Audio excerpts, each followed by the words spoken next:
Okay, so I'm going to give the next couple of presentations. The first one's just going to be on some regulatory requirements when it comes to drinking water, and then the second one's going to be more on our operator education program. So the reason we wanted to include this presentation on regulatory requirements is that it can get quite confusing when it comes to drinking water because there's so many parties involved in the management of drinking water. So it can get quite confusing on what everybody's role is and what everybody's responsibility is. We've got a lot of government people in the room today, so a lot of us play a different role when it comes to the management of drinking water. So we've got different levels of government involved, from the federal, provincial, municipal levels, and then even within our provincial level, we've got different departments and agencies that are involved in drinking water. So it can get quite confusing, and I'm sure even between the Service NL staff and Municipal Affairs and Environment staff, we're constantly being confused by communities. We'll be told, oh, well, the environment people were out last week, and it could have been the environmental health officers, it could have been the sampling staff from Municipal Affairs and Environment. So it kind of gets confusing because there's so many different parties involved. So I kind of got a summary slide done up here, and it's not covering all our roles that we're involved with when it comes to the management of drinking water, but at least gives us a bit of an overview of some of our roles and responsibilities. Service NL, like we already said, they're the boots on the ground, so a lot of communities are familiar with your environmental health officers. These are the staff that are out collecting the bacteriological samples. They're the ones reviewing the results and deciding whether a boil water advisory needs to be issued, when it needs to be lifted, and they're also responsible for the data management, for inputting that data into the databases so that it can then be passed on through our reporting system.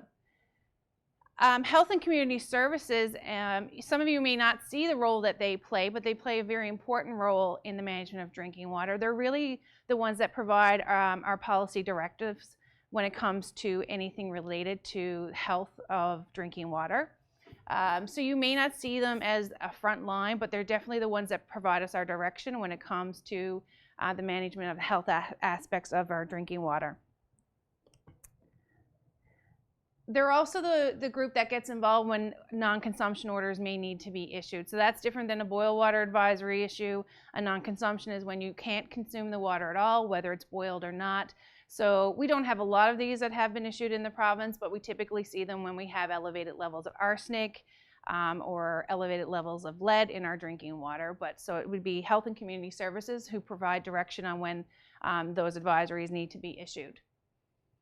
They're also the group responsible for the analysis of the bacteriological samples that are collected by our Service NL staff, whether it's through the Public Health Lab here in St. John's or through some satellite labs throughout the province. Municipal Affairs and Environment, so just to make things a little bit more confusing, we used to be two separate departments and now we're combined as one. So it causes a bit more confusion for communities when they're trying to figure out who they need to call. Municipal Affairs and Environment is the lead agency for the management of drinking water at the provincial government level. And we play a variety of roles. And so I've got some listed here that includes both the municipal affairs side and the environment side. On the environment side, we get involved in source water protection. We're also involved in water sampling for chemical and physical parameters. We're the ones that do the reporting of water quality, maintain the boil water advisory list. We're also involved in operator training and also the issuance of some environmental permits that I'll talk a little bit more about in a few slides. And of course, on the municipal affairs side, the big part they play is the funding, so they become very important in the management of drinking water. We have another presentation later today specifically on the funding programs that are available for communities for their drinking water systems. And then our department also gets involved a lot in research and development of corrective measures to help communities if they are having issues. Of course, when it comes to drinking water systems, the communities, the municipalities play a huge role. They're the ones that own and operate these systems. So they're the ones doing the daily activities, trying to meet the requirements under their permit to operate. And another important step is they're also the ones that set the water rates. So we talked a bit earlier about the financial capacity of communities. So part of that financial capacity is making sure you're bringing in enough money to cover the costs of operating your water systems. Later today, there'll also be a quick mention on some tools that are available for communities to help them with setting their water rates to ensure that they're bringing in enough money, to operate their water systems. And of course, communities are also responsible for submitting their funding applications to access the infrastructure funding that is available from municipal affairs. And then the federal government also plays a role in providing some of the funding programs as well. So as you see, there's a lot of different partners that play different roles when it comes to the management of drinking water systems. So Municipal Affairs and Environment, like I said, are the lead agency when it comes to the management of drinking water at the provincial level. And our major piece of legislation is the Water Resources Act. It doesn't specifically apply to drinking water. There's other sources of water that are covered under the Water Resources Act. But the most important sections I have listed here, Section 37, 38, 39, and 61. And we mainly legislate these sections through the issuance of permits to make sure that things are being done right. So Section 37, that's where we issue permits to construct for any water or wastewater infrastructure projects. So whether a community is installing something new, they're expanding or upgrading their water system, it typically does require a permit to construct from the Department of Municipal Affairs and Environment. The reason we issue permits to construct is to make sure that these systems are designed properly, that they're going to operate efficiently, it's going to support the issuance or the having clean and safe drinking water resulting at the end of this system. We also want to make sure that the infrastructure lasts as long as possible, so that the investment you're making in your water system is going to last as long as possible. So system longevity is another thing that we're trying to support through the issuance of these permits. Permits to construct are applicable for towns or even private developers. So if you have a private developer that's putting in a subdivision in your community, they also have to get a permit to construct if they're going to be extending your water system, say your water mains to service that subdivision. So Section 37 is going to be applicable to whether it's your community or a private developer doing that work as part of your public water system. So not all projects do require a permit to construct. If you're doing just routine maintenance on your system, so you're fixing a leak, you don't need a permit to construct. But any major expansion, upgrading, installation of new infrastructure will require a permit. So that would include if you're doing work to your intake lines, distribution mains, so water mains going throughout your community other than just fixing leaks. Major service lines, so service lines greater than 6 inches. So that wouldn't include household water lines. They don't need a permit to construct if you're just putting in a service line from your main line to a house. If you're putting in new disinfection systems or major upgrades of your disinfection system, storage tanks, hydrants, valves, that kind of stuff will all require a permit to construct. Permits to operate are issued under Section 38 of the Water Resources Act, and this is what gives a community guidance on how they should be operating their water systems. It includes a bunch of terms and conditions that cover off best practices for operating and maintaining a water system. Some of the terms included under a permit to operate will cover off your record keeping, your daily chlorine residual requirement, also an annual report to the department on any issues you may have had in your water system. Also maintenance activities like flushing, leak detection, requirements like that will be included in your permit to operate. These are issued on a voluntary basis, so it's not mandatory for a community to have a permit to operate. However, as you can see, most of our communities have agreed to having a permit to operate. 323 permits have been issued, with only 39 communities that have a public water system currently don't have a permit to operate. So how we handle this, we draft a permit to operate, we send it to the community, they review it, we discuss any concerns they may have with it. Once they've agreed with it, it'll be signed off and issued. A permit to operate for a water distribution system doesn't have an expiry date, but if something does change within your system, we will update your permit to reflect any changes that have been made. If you have a water treatment plant, your permit to operate does expire every 5 years, and we will review your system and issue a new one at the expiry date. The other two main sections that I pointed out, 39 and 61, they specifically deal with the protection of your water supply area. So Section 39 is for surface water, 61 is for groundwater. And so once your watershed or wellhead area is protected, the upside, the biggest advantage is that you have more say over what can go on within that area. We'll talk about source water later today in another presentation, but the protection of your source water is very important. We want to make sure that your source water quality stays as pristine as possible. Any impairments or contaminants that may happen in your source water will make its way into your system, and you'll have to deal with it then. So we want to make sure your source water is protected. If it is protected under the Water Resources Act, any development activity that is proposed within that area has to have a permit issue for it. Some activities will be prohibited from occurring within a watershed area, and some others will be regulated. So it is very important, if your system or your community doesn't have its watershed or wellhead area protected, that you pursue that with the department. The communities do take a role, though, once your watershed or wellhead area is protected.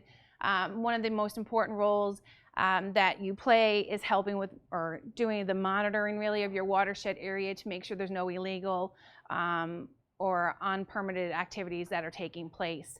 There's quite a few resources on the back table today available for anyone to take related to source water protection. There's some signs. If your source water is protected, you need some more signs to have in your area. There's some additional ones back there that you can post. There's also some new fact sheets that were developed. So if your community is dealing with a certain issue within your protected watershed area, such as snowmobiling, that's a pretty major one that we deal with. There's some fact sheets that you can use as education tools with your residents that you can circulate to your residents. There's also, what were the other ones in that? Living in a watershed area, cottages, and septic systems within watershed areas.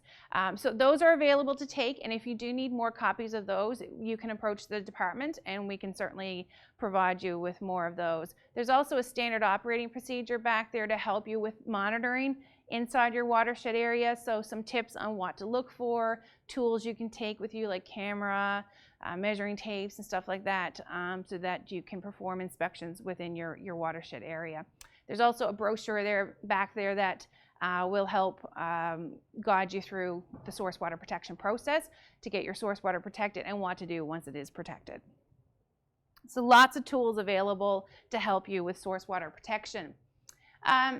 So I'm outside now the Water Resources Act. We've gone from the legislation, but the design guidelines is a document that does help with the permits to construct. So the full name of this is the Guidelines for the Design, Construction, and Operation of Water and Sewage Systems. This is a document we use whenever a new water system is being designed or upgraded, replaced, to make sure that the design does meet the requirements. Again, it's making sure that the design being proposed is going to be operationally efficient and have a long lifespan, and give clean and safe drinking water.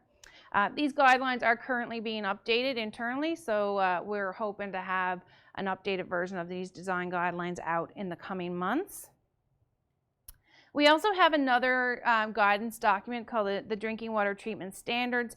And again, there's another document we use to make sure that water systems are being designed and operated so that they're producing clean and safe drinking water. So we have standards for primary disinfection and secondary disinfection. For most of our communities, they're using the same process or same chemical to achieve both goals for primary and secondary disinfection. So most communities are using chlorine to achieve these goals. Some other communities may be using two separate processes, so maybe using something like UV as a primary disinfectant and chlorine as their secondary. So we have performance standards that we want these systems to achieve, so we would make sure that during the design stage that these performance standards are being achieved. There's also the microbiological standards, and of course we would look at these when we're out doing our monitoring of our water systems for bacteriological quality and to make sure chlorine residuals and chlorine levels are appropriate.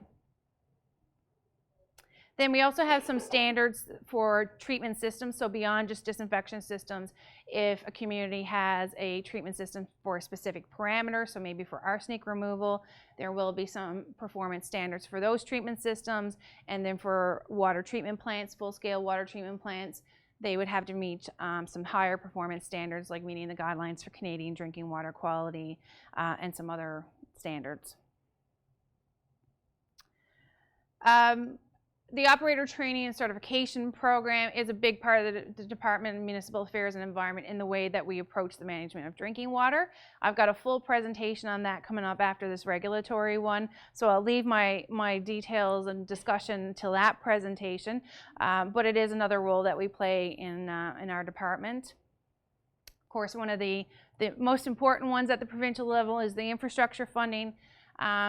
So from the Municipal Infrastructure and Support branch of our department, they are the ones responsible for our infrastructure funding programs, and we've got a full presentation on that this afternoon, so I'm not really going to provide more detail right now. But I did want to just briefly discuss asset management, and that's becoming more and more important in the operation and maintenance of our drinking water systems and what the department's going to want to see from communities in the future. So asset management is just a systematic approach to maintaining, upgrading, and operating physical assets within your community. So it's taking a good look at what your community has as part of its drinking water system. What infrastructure do you have, whether it's in the ground, your water mains, your valves, at your treatment systems, at your disinfection plants. What is the worth? What is the value of those systems? What state are they in? Do they require upgrading? So you're getting a good evaluation of your infrastructure assets and what future planning you need to start to implement to keep that in good condition and keep it operating. So asset management is something you're going to see more and more of. So another requirement coming from the department in the future. And of course, as I said, the community plays a huge role when it comes to the management of drinking water. You know, you are the front line to providing drinking water out to the residents of the province. So doing the daily activities of operating and maintaining your program, hoping that you will achieve all those terms and conditions like I'd mentioned from the permit to operate.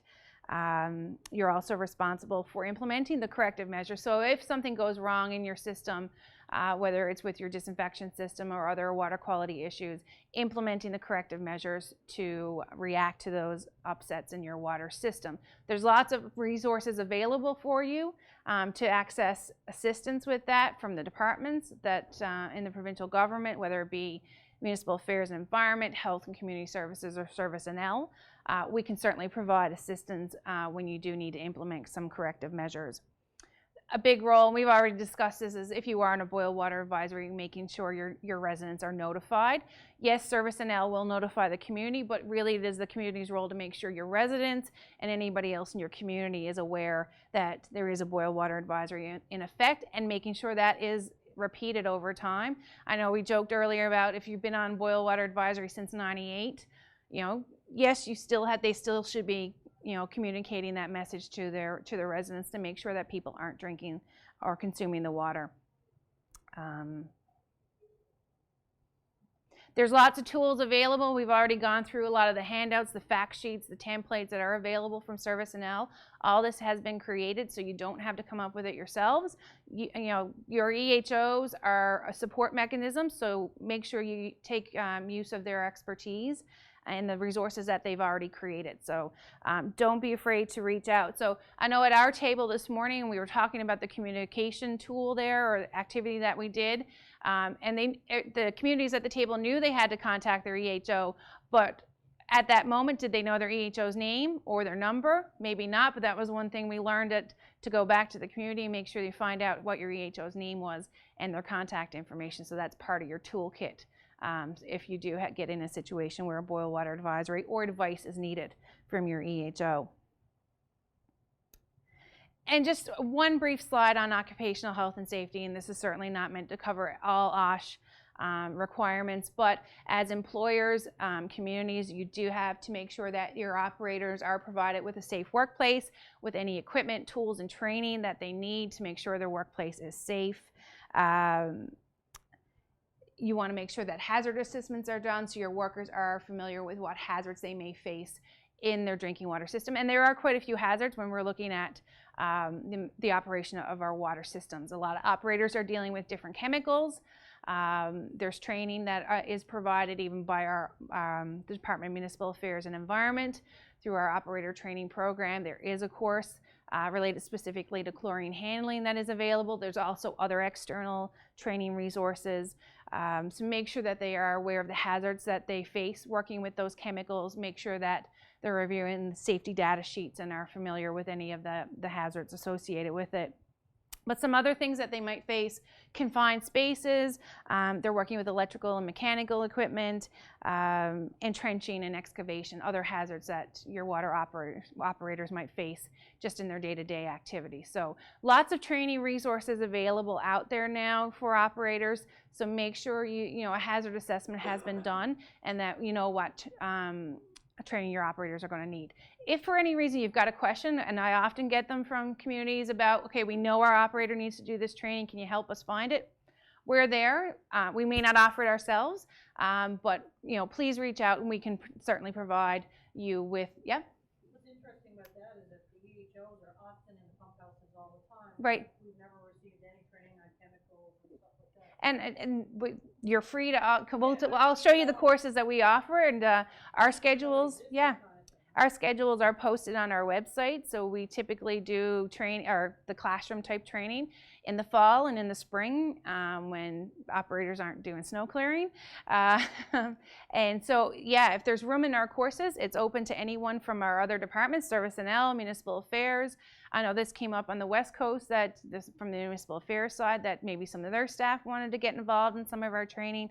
And so, yeah, if there's room in our classes, I mean, we do open it up to communities first, but you know, if there's room in the class, then yeah, tag along. Yeah. So yeah, it's always posted on our website what training we're offering and where it is. So another thing to remember, if you don't know who to contact, if you have a drinking water question and you don't know who to contact, we have a nice easy email: water@gov.nl.ca. If you send an email to that email address, it is checked very regularly on a daily basis. It will be sent to the correct person. So if a community has a question on drinking water, it's a nice, easy email to remember, and it will get to the right person. Whether it's Municipal Affairs, Environment, Service and L, or Health, it will go to the right person. So nice, easy thing to remember.